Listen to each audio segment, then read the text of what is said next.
Good morning, students. Today we will study the play On the Face of It. It is written by Susan Hill, who is an English author. Her novels are written in a descriptive Gothic style, especially her ghost story, The Woman in Black. The play is about the friendship between an old man, that is Mr. Lamb, and a young boy, that is Derry, who is withdrawn and defiant. The child is very disturbed because his scarred face and feels that people do not want to associate with him. Derry drifts into the garden of Mr. Lamb. The garden looks very inviting to him, but he panics when he meets the old man. The latter tries to make him feel at ease and advises him to accept life as it comes. Actually, Derry doesn't like people gazing at him and passing comments saying, "Poor boy, an ugly face." But Mr. Lamb, he has a different philosophy.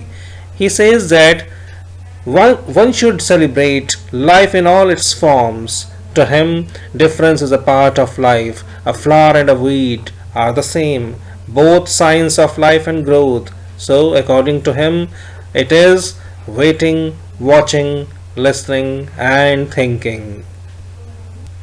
Mr. Lamb reveals to Derry that he also has an artificial leg, a tin leg, and he has had to cope with the cruelty of others but has taken it in his stride. He has a positive and optimistic attitude of life.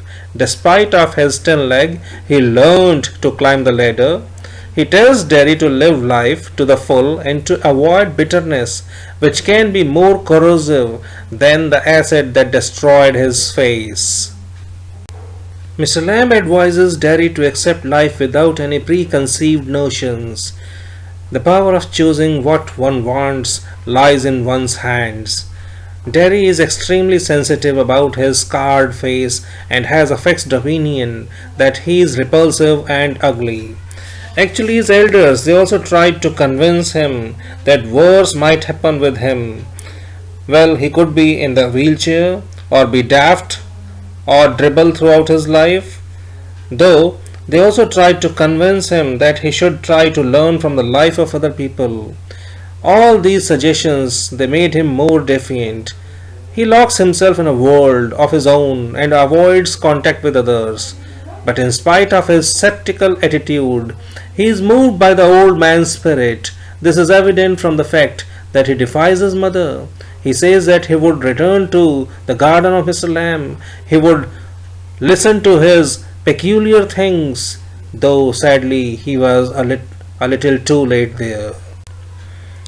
Susan Hill is successful in her effort to portray the pain of both Derry and Mr. Lamb. Both have to cope with the cruelty of others.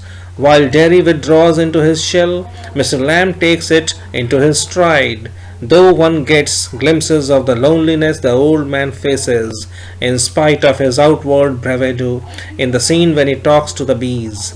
From Derry's point of view, also it is said that when he finally makes an effort to come out of his shell, he is confronted by the loss of the only person who had befriended him.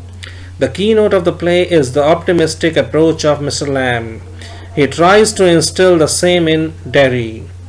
It also conveys a moral: never think a problem can be too big to shut all the doors. One needs to come out of the shell to break the shackles and find out ways and means.